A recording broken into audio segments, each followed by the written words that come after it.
Bismillahirrahmanirrahim. Assalamualaikum warahmatullahi wabarakatuh.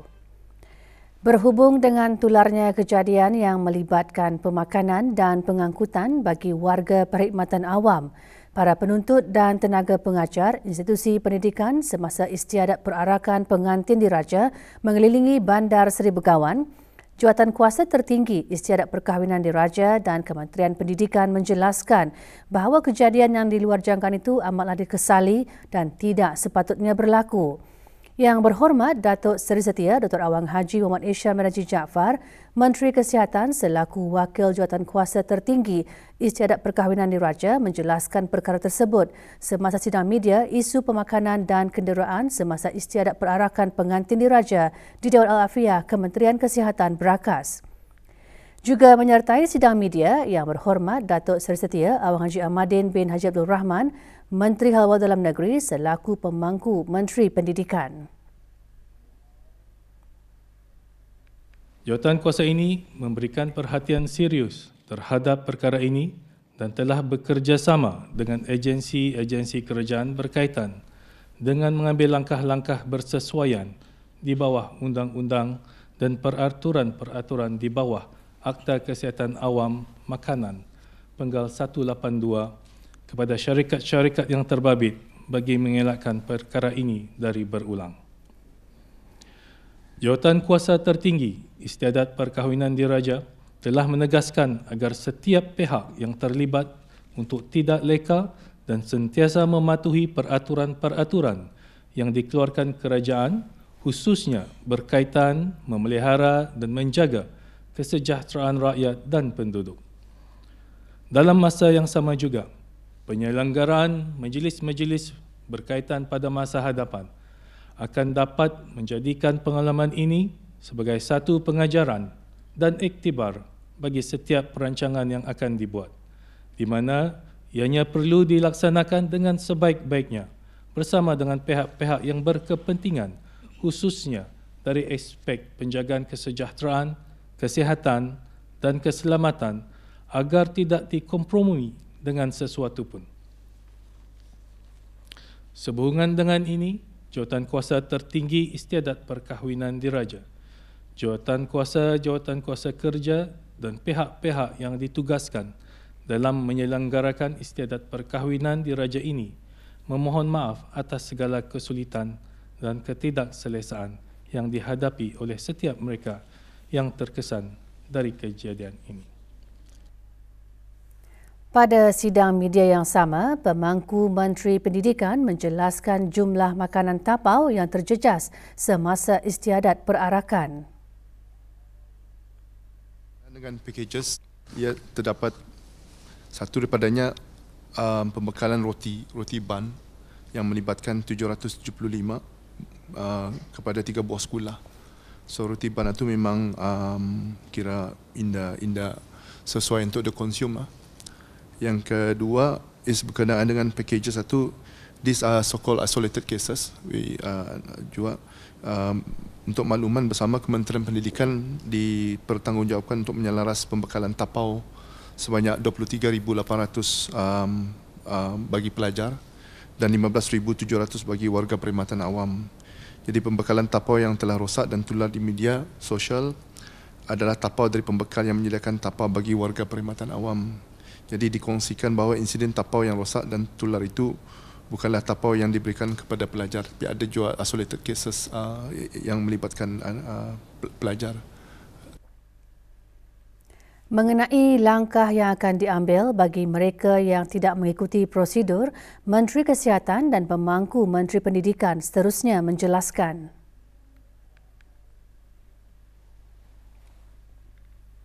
Dengan permakanan ini ada Akta di Kesihatan Awam bagian makanan Penggal 182 di mana syarikat boleh didenda atau dipenjara 5 tahun atau kedua-duanya sekali. Jadi pihak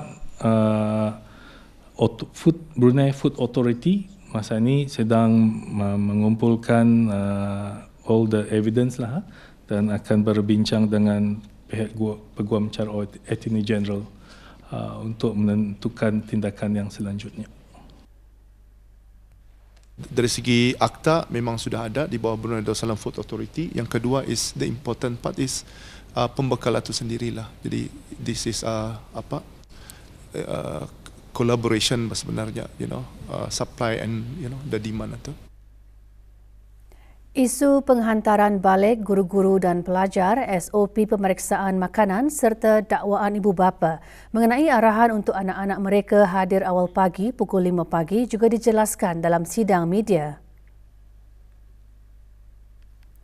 Dr. Syamsia Zuraini Kancanawati binti Haji Tajuddin, Setiausaha Tetap Pendidikan Teras Kementerian Pendidikan menjelaskan dua kaedah pengangkutan dilaksanakan iaitu point to point dan shuttle pickup dengan melibatkan 334 buah bas. Bagaimanapun, kesesakan lalu lintas menyebabkan pengangkutan sukar bergerak dengan lancar. Berhubung SOP pemeriksaan makanan, 50 orang ditugaskan untuk menerima dan memeriksa bekalan makanan secara rawak dari pembekal dan mengesan roti rosak seawal pukul 7.20 pagi. Walaupun pihak pembekal sudah dimaklumkan mengenai perkara itu, namun mereka hanya dapat menggantikan sebahagiannya disebabkan kesuntukan masa. Mengenai arahan kehadiran anak-anak seawal 5 pagi, ia tertakluk kepada jarak institusi-institusi pendidikan berkenaan dengan lokasi bas yang ditetapkan. Kementerian Pendidikan jelasnya memohon maaf atas kesulitan yang berlaku. Masakan Turkiye mewakili budaya Timur Tengah serta Mediterranean dan dianggap sebagai warisan sejarah kerana keterikatannya dengan masakan Uthmaniyah yang menghimpunkan cita rasa Balkan, Kaukasus, Timur Tengah dan Afrika Utara.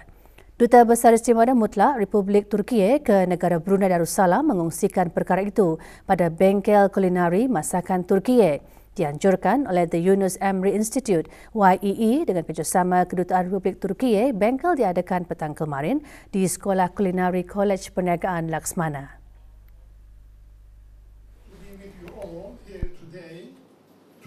Juanan terutama Profesor Dr. Hamid Ersoy turut berharap bengkel tersebut akan memperkenalkan kepada para peserta kebudayaan Turkiye. Bengkel juga memberi peluang untuk mempelajari dalam penyediaan dan masakan Turkiye.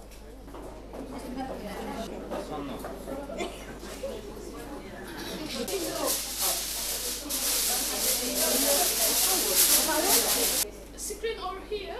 We start to cook sauce. 63 pelajar diterima masuk ke Institut Tahfiz Al-Quran Sultan Haji Hassanal Bolkiah tahun ini bagi mengikuti pengajian di peringkat menengah.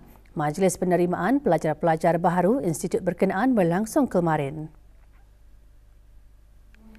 Awang Haji Abdul Rajid bin Haji Muhammad Saleh, pemangku Timbalan Setiausaha Tetap Dasar dan Keagamaan Kementerian Halwa Ugama, dalam ucapannya antara lain menyarankan para pelajar untuk mengimbangi hafazan Al-Quran dengan mata pelajaran akademik serta kemahiran lainnya. Majlis diselajurkan dengan penyerahan mushaf Al-Quran dan diikuti dengan bacaan ikrar. Sebelum ini, para pelajar baharu telah mengikuti program Minggu Ta'aruf selama 6 hari bermula 8 Januari lalu.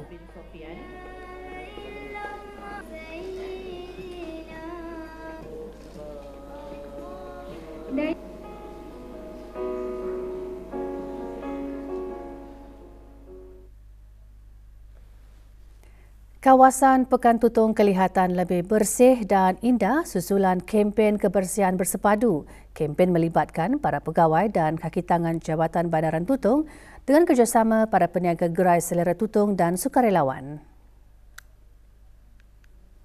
Antara yang menyertai Awang Muhammad Sofian bin Haji Basri, pemangku pegawai di arah Tutong. Diadakan sempena Hari Sukarelawan Antarabangsa, kempen merupakan inisiatif Jabatan Bandaran Tutong ke arah memastikan gerai berkenaan sentiasa bersih.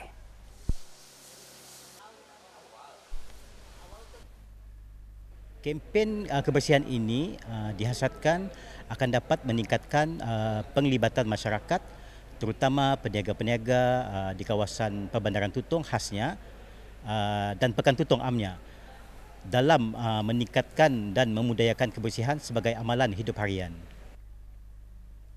Kementerian Sumber-Sumber Utama dan Pelancongan melalui Jabatan Pertanian dan Agri Makanan mengadakan kempen Hari Bertindak Kemajuan Pertanian.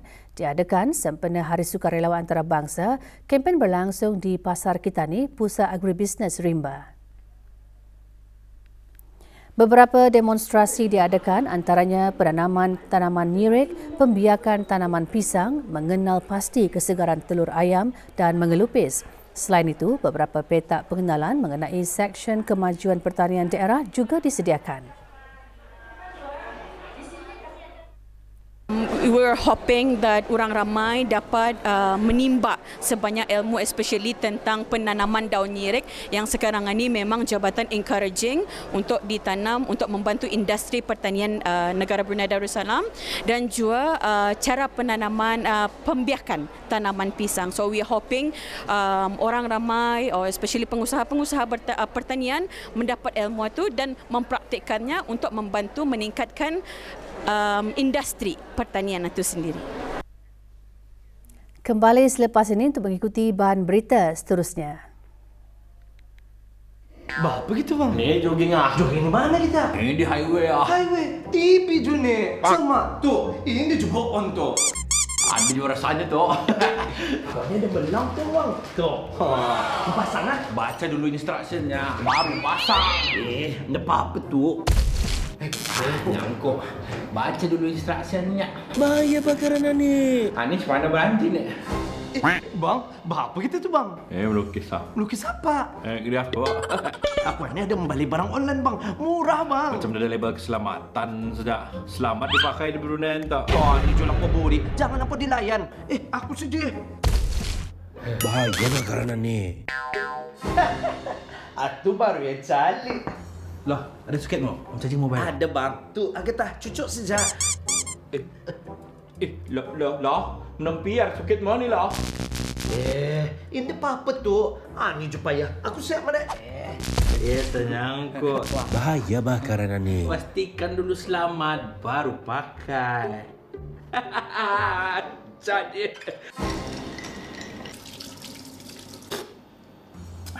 Panas. Hehehe. Lap tu daun mo tu ah. Dengar tu kau cakap kau ni sekalian ni saja. Okey.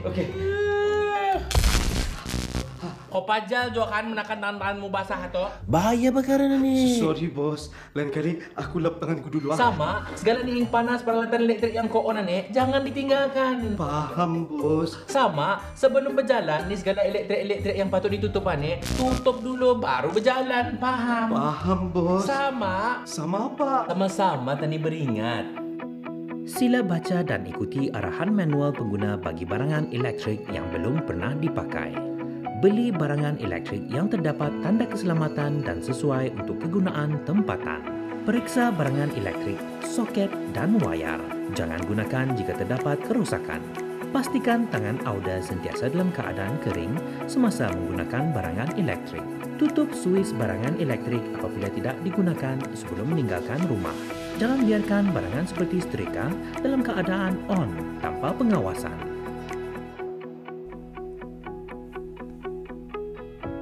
Pesanan ini dibawakan oleh Otoriti Elektrik Negara Brunei Darussalam, Jabatan Tenaga di Jabatan Perdana Menteri. Sokongan pengguna domestik terhadap beras tempatan sembada dijangka dapat membantu mempelbagaikan lagi sumber ekonomi negara agar tidak bergantung sepenuhnya kepada hasil minyak dan gas. Ia sekaligus mendukung petani dan peladang tempatan dalam mengukuhkan sektor pertanian di negara ini. Ikuti butiran lanjutnya bersama Zulfatli Haji Kasim.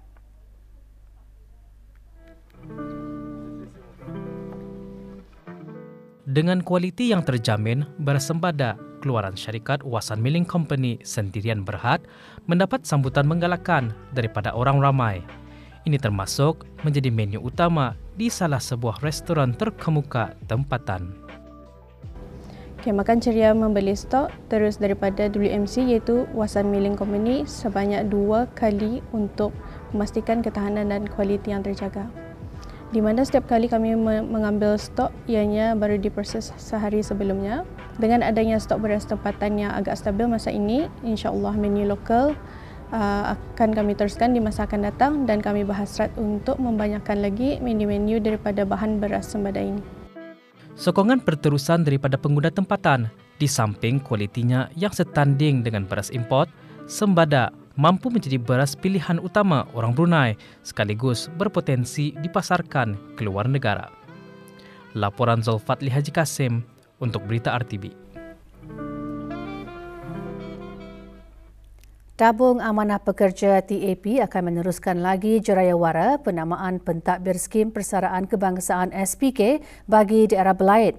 Jerayawara bermatlamat untuk memberigakan proses pengurusan simpanan SPK ahli dengan membolehkan ahli untuk membuat penamaan pentadbir dan mempercepatkan proses pembayaran simpanan ahli SPK kepada waris dan tanggungan. Jerayawara akan diadakan pada 23 Januari hingga 25 Januari 2024 pukul 9 pagi hingga 4 petang di Pusat Membeli Belah Supersafe Seria. Bagi kelancaran proses penamaan tersebut, ahli dinasihatkan untuk berdaftar terlebih dahulu sebagai pengguna portal perkhidmatan dalam talian TAP e-amanah di www.tap.com.bn. Maklumat lanjut dari laman sesawang TAP atau akaun rasmi media sosial Facebook Tabung Amanah Pekerja TAP dan Instagram @TAP_Brunei. Ramai juga boleh menghubungi pusat panggilan TAP di talian 272-2929 semasa waktu bekerja atau melalui email us@tap.com.bn. Pemilik tanah yang berdaftar diingatkan untuk sentiasa menjelaskan bayaran cukai tanah setiap tahun. Pembayaran boleh dibuat melalui kaunter pembayaran di setiap pejabat tanah daerah. Setiap Isnin hingga Khamis, kaunter dibuka bermula 8 pagi hingga 11 pagi dan 1.45 petang hingga 3 petang. Manakala hari Sabtu, kaunter hanya dibuka sehingga 2.45 petang. Pembayaran menggunakan cek hanya akan dapat diterima pada waktu pagi. Pembayaran juga boleh dibuat secara dalam talian melalui aplikasi BIBD Online Banking. Bagi tanah lesen tumpang sementara LTS, pembayaran tahunan hanya boleh dibuat di kaunter pembayaran di setiap pejabat tanah daerah. Maklumat lanjut dari laman sesawang Jabatan Tanah. Keputusan peperiksaan Brunei Cambridge GCE peringkat AS dan A bagi sesi Oktober-November 2023 telah dikeluarkan. Seramai 1,115 calon telah menduduki peperiksaan BC GCE peringkat AS sesi Oktober-November 2023. Daripada jumlah tersebut, 1,110 adalah calon sekolah.